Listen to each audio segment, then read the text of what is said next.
नमस्कार दोस्तों, हमारे चैनल राजनंदिनी में एक बार फिर से आप सभी का स्वागत है। दोस्तों, क्या आपने कभी सोचा है कि सफलता की राह पर सबसे बड़ा साथी कौन होता है? क्या वो आपके दोस्त, आपका परिवार या आपके शुभचिंतक? नहीं, सफलता की असली लड़ाई आपको अकेले ही लड़नी पड़ती है। आज हम एक ऐसे विषय पर बात करेंगे जो आपके रोंगटे खड़े कर देगा। हम बात करेंगे अकेले जीतना सीखो की। यह सिर्फ एक मुहावरा नहीं, यह एक जीवन दर्शन है। यह एक ऐसी सच्चाई है जिसे अपना कर ही आप अपनी मंजिल तक पहुंच सकते हैं। अकेलेपन की शक्ति को समझें। जब हम अकेले होने की बात करते हैं तो इसका मतलब यह नहीं है कि आपको सामाजिक रूप से अलग थलग पड़ जाना है। इसका मतलब है अपने भीतर उस शक्ति को जगाना जो आपको बाहरी समर्थन के बिना भी आगे बढ़ने की प्रेरणा दे। जरा सोचिए, हर महान आविष्कार, हर बड़ी खोज, हर वो मील का पत्थर जो मानव इतिहास में दर्ज है, वो किसी एक व्यक्ति के अकेले के दृढ़ संकल्प का नतीजा था। न्यूटन अकेले बैठे सेब को गिरते देख रहे थे। आइंस्टीन अपने विचारों में अकेले डूबे थे। महात्मा गांधी ने अकेले ही एक राष्ट्र को जगाने का बीड़ा उठाया था। सफलता की राह पर अक्सर आपको अकेले चलना पड़ेगा। जब आप कोई नया रास्ता चुनते हैं तो हो सकता है कि लोग आपका मजाक उड़ाएं, हो सकता है कि वे आपको हतोत्साहित करें, हो सकता है कि वे आपकी क्षमताओं पर शक करें। ऐसे में आपको अपने आप पर विश्वास रखना होगा। संघर्ष आपका सबसे बड़ा गुरु। संघर्ष, यह वो शब्द है जिससे हम सब बचना चाहते हैं, लेकिन यही वो चीज है जो हमें सबसे ज्यादा सिखाती है। जब आप अकेले होते हैं तो आपको अपने संघर्षों का सामना खुद करना पड़ता है। कोई और आपकी जगह लड़ने नहीं आएगा। यह अकेलापन आपको मजबूत बनाता है, यह आपको लचीला बनाता है, यह आपको अपनी सीमाओं को पहचानने और उन्हें पार करने की शक्ति देता है। याद रखिए, हीरे को भी चमकदार बनने के लिए अकेले ही उच्च दबाव और तापमान से गुजरना पड़ता है। जब आप अकेले होते हैं तो आप अपनी गलतियों से सीखते हैं, आप अपनी असफलताओं का विश्लेषण करते हैं, आप उन सभी चीजों को पहचानते हैं जो आपको रोक रही थी, और यही आत्मनिरीक्षण आपको बेहतर बनाता है। बहाने नहीं, बस रास्ते। अक्सर हम अपनी असफलताओं का दोष दूसरों पर मढ़ते हैं। मुझे समर्थन नहीं मिला, हालात मेरे खिलाफ थे, किसी ने मेरी मदद नहीं की।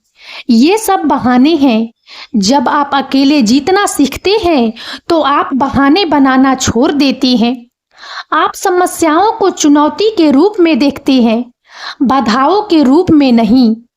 आप रास्ते ढूंढते हैं, बहाने नहीं। आप समाधान पर ध्यान केंद्रित करते हैं, समस्याओं पर नहीं।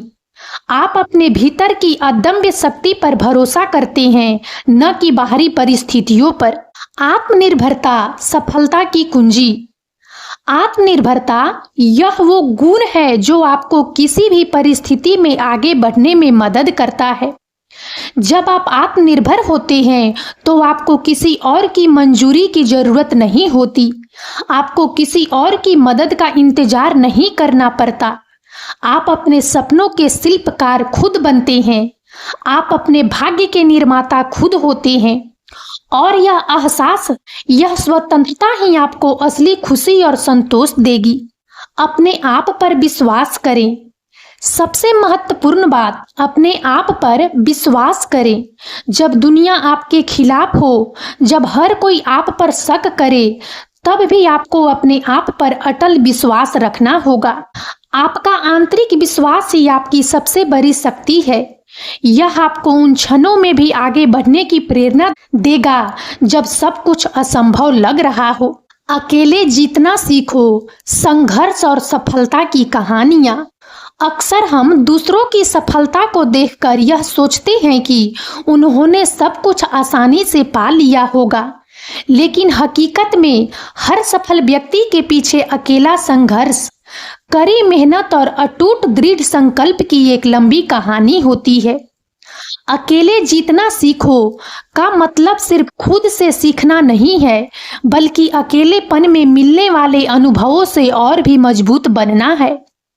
यहाँ कुछ ऐसी कहानियां हैं जो बताती है कि कैसे अकेले किए गए संघर्ष ने लोगों को सफलता के शिखर तक पहुंचाया। नंबर 1, संदीप माहेश्वरी, असफलता से सीखकर बने प्रेरणा स्रोत। संदीप माहेश्वरी, जो आज भारत के सबसे प्रसिद्ध मोटिवेशनल स्पीकर्स में से एक हैं, उन्होंने अकेले ही कई असफलताओं का सामना किया। College drop out, multi level marketing में असफलता और छोटी मोटी नौकरियां करने के बाद उन्होंने फोटोग्राफी में अपना हाथ आजमाया। शुरुआती दिनों में उन्हें अकेले ही संघर्ष करना पड़ा। उपकरण खरीदने के लिए पैसे नहीं थे और कोई मार्गदर्शन देने वाला नहीं था, लेकिन उन्होंने हार नहीं मानी। उन्होंने खुद ही फोटोग्राफी सीखी, अपनी गलतियों से सीखा और धीरे धीरे एक सफल फोटोग्राफर बने। इसके बाद उन्होंने इमेजेस बाजार की शुरुआत की, जो आज भारत की सबसे बड़ी इमेज वेबसाइट है। उनकी सफलता का श्रेय उनके अकेले के संघर्ष, सीखने की ललक और कभी हार न मानने की भावना को जाता है। उन्होंने अकेलेपन में ही अपने जुनून को पहचाना और उसे अपनी सबसे बड़ी ताकत बनाया। नंबर 2, सुधा मूर्ति, रूढ़ियों को तोड़कर शिक्षा और समाज सेवा में योगदान। सुधा मूर्ति इंफोसिस फाउंडेशन की अध्यक्ष और एक प्रसिद्ध लेखिका ने भी अपने जीवन में कई अकेले संघर्षों का सामना किया। शुरुआती दिनों में जब उन्होंने इंजीनियरिंग की पढ़ाई करने का फैसला किया तो उन्हें समाज की रूढ़ियों का सामना करना पड़ा, क्योंकि उस समय इंजीनियरिंग को लड़कियों के लिए उचित क्षेत्र नहीं माना जाता था।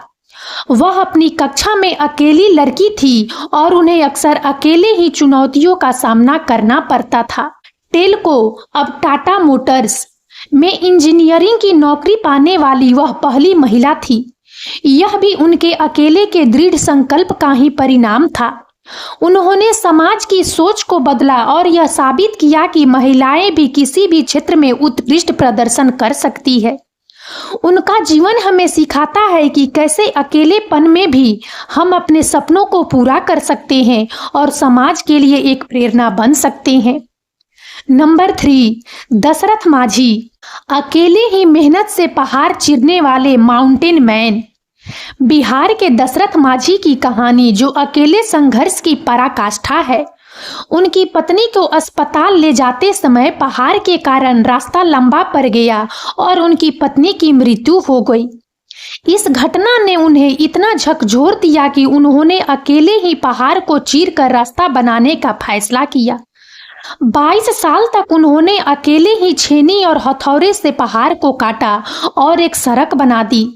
यह किसी चमत्कार से कम नहीं था। उन्होंने अकेले ही बिना किसी सरकारी मदद या समर्थन के एक असंभव लगने वाले काम को संभव कर दिखाया।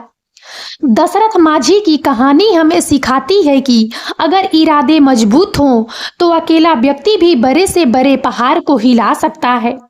उनका संघर्ष, उनका जुनून और उनका अकेलापन ही उनकी सफलता का कारण बना।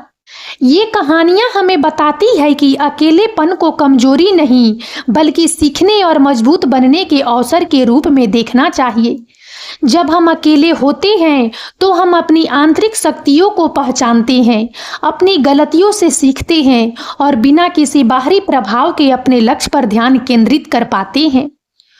तो अगली बार जब आप खुद को अकेला महसूस करें तो याद रखें कि यह आपके लिए कुछ नया सीखने और अपनी सफलता की कहानी लिखने का एक अवसर हो सकता है। अकेलेपन में काम करने के मनोवैज्ञानिक पहलू। क्या आपने कभी सोचा है कि अकेलापन हमारे दिमाग पर कैसे सकारात्मक प्रभाव डाल सकता है? आज हम एक ऐसे विषय पर बात करेंगे जिसे अक्सर गलत समझा जाता है, अकेलेपन में काम करना। आमतौर पर अकेलेपन को नकारात्मक रूप में देखा जाता है, लेकिन वैज्ञानिक दृष्टिकोण से यह मानसिक क्षमताओं को बढ़ाने का एक शक्तिशाली उपकरण हो सकता है। फोकस कैसे बढ़ता है? जब हम अकेले काम करते हैं तो सबसे पहला और महत्वपूर्ण लाभ जो हमें मिलता है वह है गहरा ध्यान। जब मैं अपने प्रोजेक्ट पर अकेला काम करती हूँ तो कोई बाहरी शोर नहीं होता, कोई व्यवधान नहीं होता। मेरा दिमाग पूरी तरह से उस काम पर केंद्रित होता है। ऐसा लगता है जैसे मैं किसी फ्लो स्टेट में चली जाती हूँ। बिल्कुल, यह फ्लो स्टेट ही है। अध्ययनों से पता चला है कि जब हमारा दिमाग बिना किसी बाधा के एक ही कार्य पर ध्यान केंद्रित करता है तो न्यूरल कनेक्शन मजबूत होते हैं और जानकारी को संसाधित करने की हमारी क्षमता बढ़ती है। बाहरी उत्तेजनाओं की अनुपस्थिति से हमारा संज्ञानात्मक भार कम होता है, जिससे हम अधिक कुशलता से सोच पाते हैं। हमें मल्टीटास्किंग के लिए मजबूर नहीं होना पड़ता, जो वास्तव में हमारी एकाग्रता को तोड़ता है। तो दोस्तों, यह समय है उठने का, यह समय है अपने आप को पहचानने का, यह समय है अकेले जीतना सीखने का। याद रखिए, आप अकेले नहीं हैं जो संघर्ष कर रहे हैं, लेकिन आप ही हैं जो अपनी लड़ाई खुद जीतेंगे। अपनी आंतरिक शक्ति को पहचानो, अपने सपनों का पीछा करो और दुनिया को दिखा दो कि आप क्या कर सकते हो। उठो, जागो और तब तक मत रुको जब तक लक्ष्य प्राप्त न हो जाए। और अब इस वीडियो में इतना ही। यदि आप सबको हमारा यह वीडियो अच्छा लगा हो तो प्लीज इसे लाइक करें और ज़्यादा से ज़्यादा शेयर करें, ताकि हमारा मनोबल इसी प्रकार से बढ़ता रहे और हम एक से बढ़कर एक ज्ञानवर्धक वीडियो लेकर नियमित रूप से आप सबकी सेवा में उपस्थित होते रहें। और तब तक के लिए बने रहे हमारे चैनल राजनंदिनी पर। हम बहुत जल्द एक नए ज्ञानवर्धक वीडियो के साथ एक बार फिर से आप सबकी सेवा में उपस्थित होंगे। जय हिंद, जय भारत।